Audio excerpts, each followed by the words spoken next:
Hello friends, आपका बहुत बहुत स्वागत है हमारे यूट्यूब चैनल ट्यूटर क्लासेस पे। आज मैं आपके लिए पॉलिटी से 20 महत्वपूर्ण सवाल करवाने वाला हूं जो आपके एग्ज़ाम के लिए बहुत महत्वपूर्ण होगा। ठीक है, तो आइए स्टार्ट करते हैं। सबसे पहला सवाल तो सबसे पहला सवाल है, भारत में राष्ट्रपति ने कितनी बार वित्तीय आपातकाल की घोषणा की है? भारत में राष्ट्रपति ने कितनी बार वित्तीय आपातकाल की घोषणा की है? तो कभी नहीं।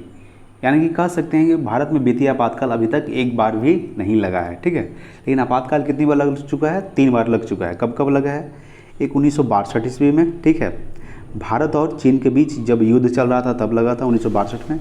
और एक 1971 ईस्वी में भारत और पाकिस्तान के बीच जब युद्ध चल रहा था। और एक 1975 ईस्वी को। ठीक है, 1975 ईस्वी में कौन लगाए थे आपातकाल? तो इंदिरा गांधी ने लगाए थे। ठीक है, 1962 भारत चीन के बीच युद्ध, 1971 भारत और पाकिस्तान के बीच युद्ध जब चल रहा था तब लगा था।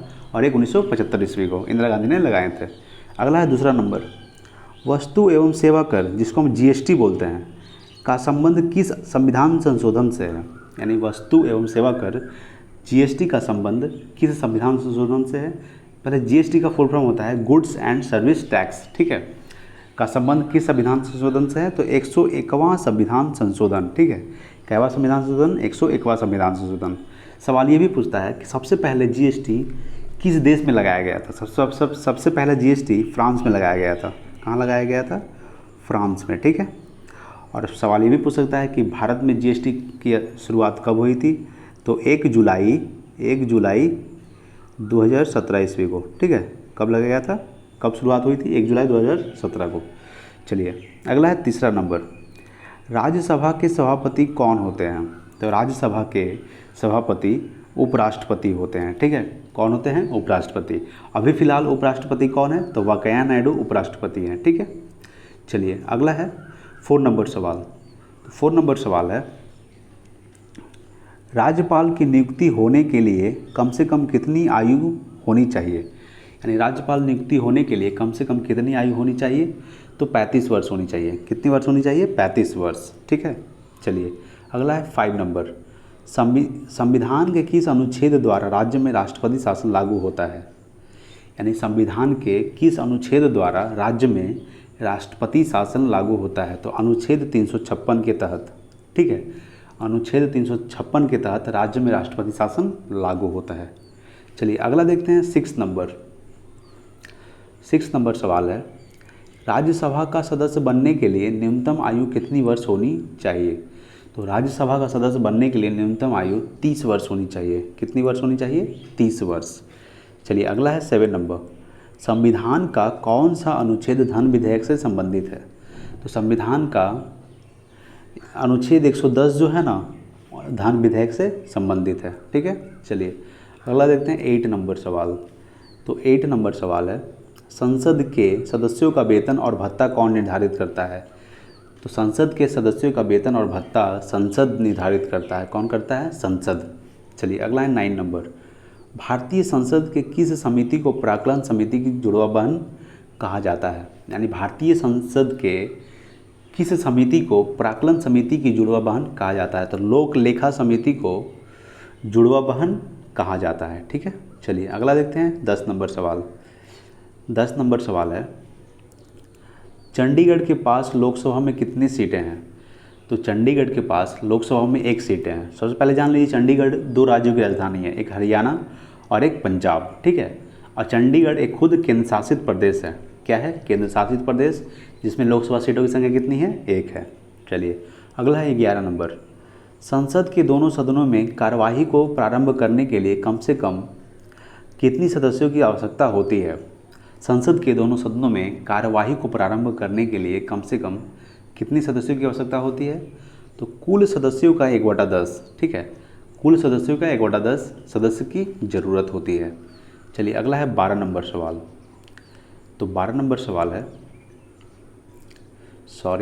12 नंबर सवाल देखते हैं। 12 नंबर सवाल है, भारत के उच्चतम न्यायालय के मुख्य न्यायाधीश की नियुक्ति कौन करता है? तो भारत के उच्चतम न्यायालय के मुख्य न्यायाधीश की नियुक्ति राष्ट्रपति करता है। कौन करता है? राष्ट्रपति करता है। अभी राष्ट्रपति कौन है? तो रामनाथ कोविंद है। ठीक है, चलिए अगला है 13 नंबर, केंद्र शासित प्रदेश लक्षद्वीप का उच्च न्यायालय किस राज्य के अंतर्गत आता है? यानी केंद्र शासित प्रदेश लक्षद्वीप का उच्च न्यायालय किस राज्य के अंतर्गत आता है? तो केरल राज्य के अंतर्गत आता है। ठीक है, किस राज्य के अंतर्गत आता है? तो केरल राज्य।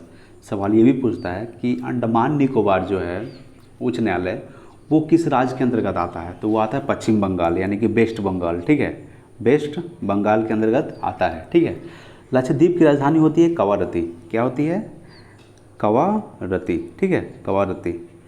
और सवाल ये भी पूछ सकता है कि अंडमान और निकोबार की राजधानी क्या होती है? तो अंडमान और निकोबार की राजधानी होती है पोर्ट ब्लेयर। ठीक है, चलिए अगला देखते हैं 14 नंबर सवाल। 14 नंबर सवाल है, बलवंत राय मेहता समिति का संबंध किससे है?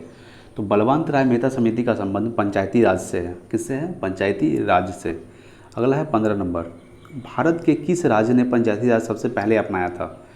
तो भारत के किस राज्य ने पंचायती राज सबसे पहले अपनाया था? तो राजस्थान राज्य ने पंचायती राज को सबसे पहले अपनाया था। राजस्थान की राजधानी कहाँ है? जयपुर। जयपुर को पिंक सिटी के नाम से जाना जाता है।